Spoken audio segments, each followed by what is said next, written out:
On est le 6 avril 2017 à Durenbach, une petite commune près de Strasbourg, et les pompiers sont appelés pour éteindre un incendie qui vient de se déclarer dans une maison du village. Mais une fois arrivés, ils vont faire une découverte sordide. Le corps de Béatrice Beauvais, 60 ans, gît sur le sol. Elle a été poignardée plus de 30 fois et son visage a été dépecé. Mais qui a pu commettre un crime d'une telle violence ? Bonjour à tous, j'espère que vous allez bien. Aujourd'hui on se retrouve pour le 3e épisode de cette série Enquête avec moi. Pour rappel, l'idée elle est simple, je vais vous raconter une histoire, une enquête policière réelle dans l'ordre chronologique des événements. Plus l'histoire va avancer, plus vous aurez de nouveaux éléments, donc des nouveaux indices et des nouveaux suspects.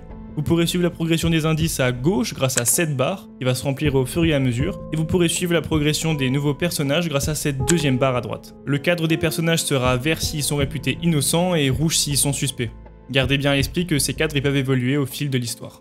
Votre mission, c'est donc d'essayer de répondre le plus tôt possible à ces deux questions. Premièrement, qui a commis le meurtre, et ensuite, quel est le mobile. Je vous poserai aussi une troisième question bonus à la toute fin de l'histoire. Vers la fin de la vidéo, avant de vous donner toutes les réponses, quand vous aurez quasi tous les éléments pour pouvoir tenter de répondre, je vous le dirai et ce sera le moment pour vous de faire votre hypothèse si vous l'avez pas encore fait. Passons donc sans plus attendre à l'histoire.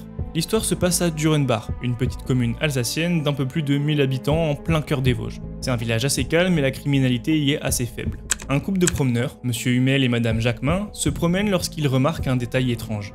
Un chien erre sur la route. C'est Jazz, le chien de Béatrice Beauvais qu'ils connaissent bien puisqu'ils sont de la même famille. Ils décident donc de recueillir ce chien pour le rapporter à sa propriétaire. Le portail est pas fermé, ils rentrent donc dans la propriété et sonnent à la porte de Béatrice. Personne répond. Inquiet, le couple décide donc d'ouvrir la porte, mais quelque chose bloque la porte, comme s'il y avait un poids derrière.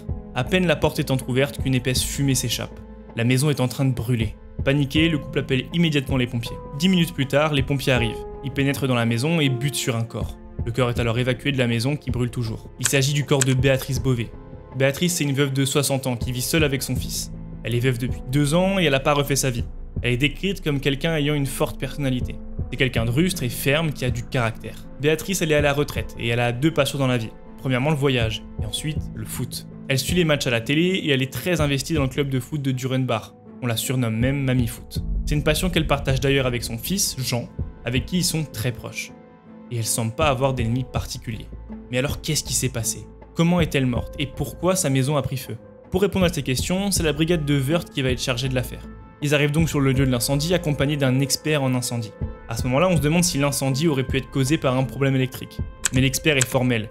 L'incendie n'est pas accidentel mais bien criminel. On retrouve une pile de journaux brûlés dans la cuisine. Et c'est pas tout puisque c'est en tout 3 départs de feu différents qui vont être retrouvés et ils seront tous près du corps. De plus, la mort de Béatrice n'est pas liée à l'incendie et le rapport du médecin légiste fait froid dans le dos.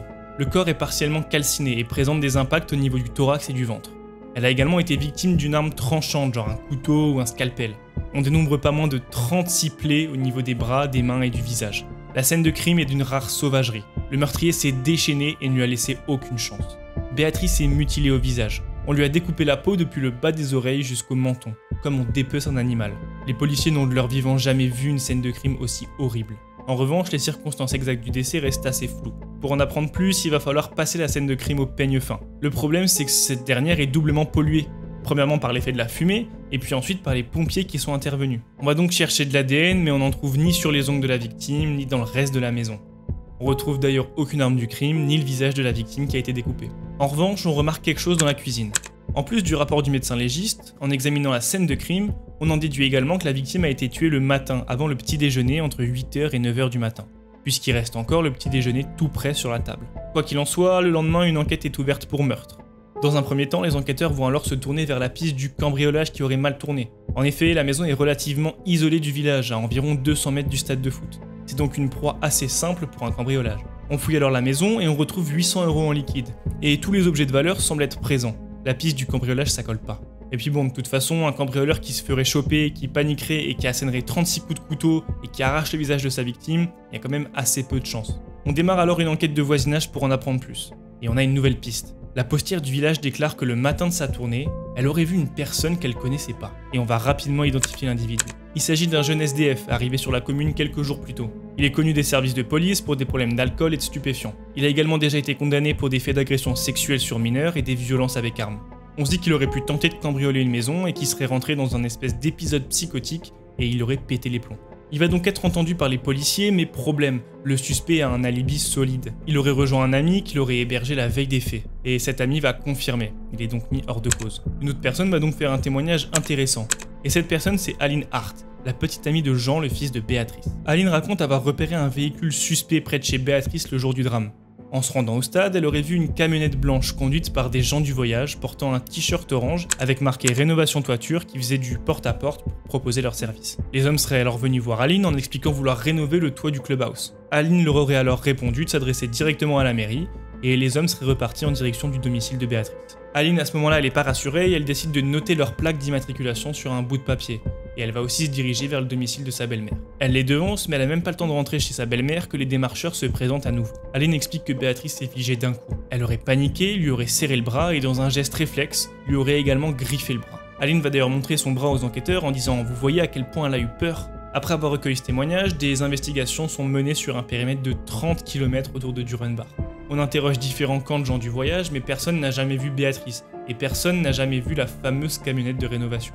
Mais pour rappel, on a toujours à disposition la plaque d'immatriculation notée par Aline.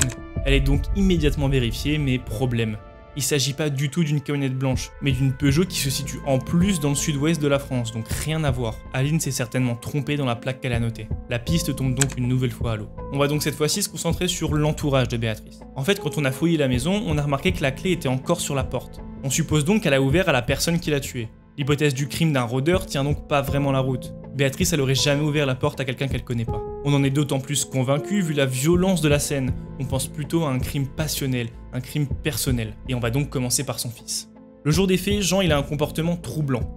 Il a aucune émotion et il va pas demander plus d'explications quant aux circonstances de la mort de sa mère. Un policier explique même que lorsqu'il lui a parlé, il avait un espèce de petit sourire narquois et qu'il va continuer sa vie comme si de rien n'était. Mais bon, en dehors de ça, il a pas vraiment le profil. Il a 29 ans et il est jardinier paysagiste. Il a une vie rythmée par son club de foot, il est très investi dans ce club et il est aussi passionné par les voitures. C'est quelqu'un d'assez effacé et il n'a pas beaucoup d'amis. Il est décrit comme quelqu'un de simplet et de gentil. Il n'a pas beaucoup de conquêtes féminines non plus, mais il est en couple avec Aline Hart depuis 2 ans. Dans un premier temps, il va d'ailleurs cacher cette relation parce qu'Aline est en procédure de divorce, mais pas officiellement divorcée, et qu'elle a 2 enfants. Jean habite toujours chez sa mère et il est complètement sous son emprise. Il y a un espèce de lien hiérarchique parent-enfant qui est très fort entre les deux. Elle lui fait à manger, ses lessives, repasse ses habits, surveille ses comptes bancaires. Il doit obligatoirement dîner tous les dimanches avec elle. Elle l'engueule s'il dépense trop lors de ses sorties.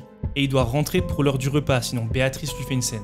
Elle s'immisce d'ailleurs constamment dans sa vie amoureuse et veut d'une relation exclusive avec son fils. La précédente petite amie de Jean explique d'ailleurs que c'est la principale cause de leur séparation. Alors on se demande, est-ce que Jean, complètement étouffé par sa mère, n'aurait pas tenté de s'émanciper de la pire des manières? En plus de ça, Jean, il aurait un deuxième mobile. Sa mère possédait un véritable magot.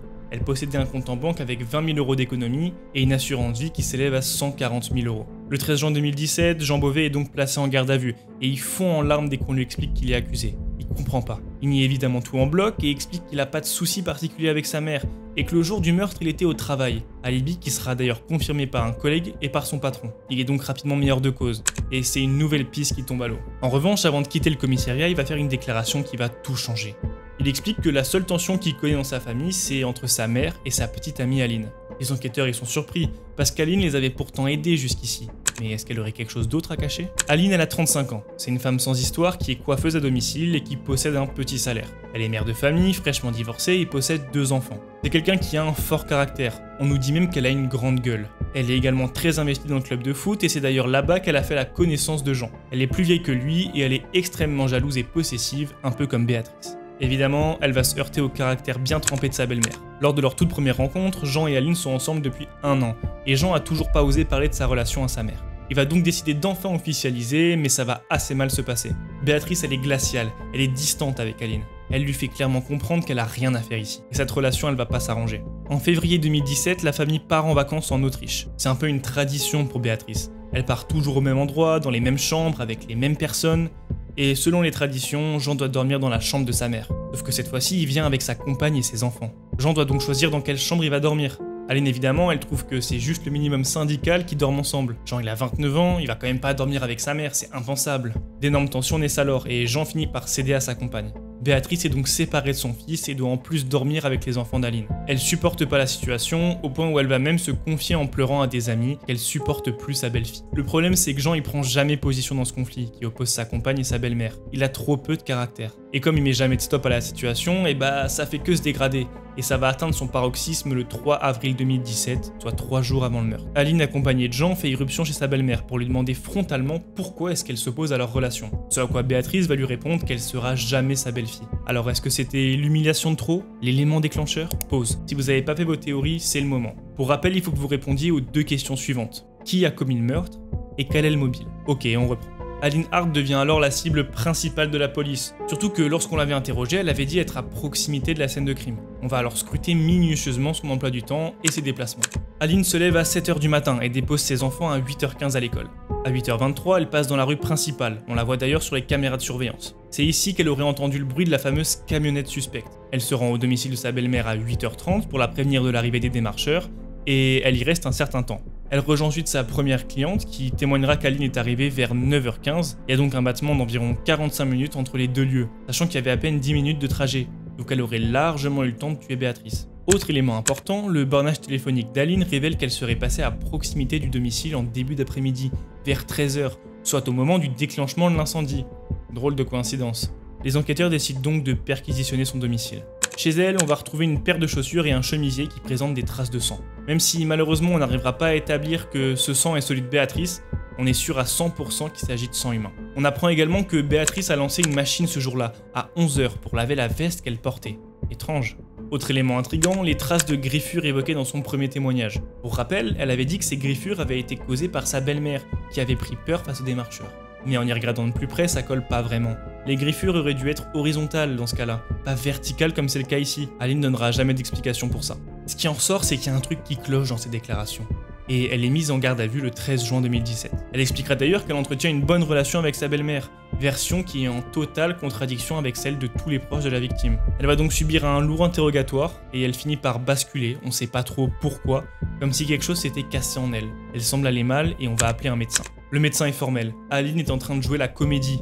Elle fait semblant d'être perdue et d'avoir peur. On nous raconte même une scène où elle fait genre de plus bouger et de dormir sur un brancard. Mais on la voit faire des petits mouvements pour se repositionner pour être plus confortable, parce que faut pas déconner quand même. Le médecin écrit même sur son rapport un truc du style « simulation +++».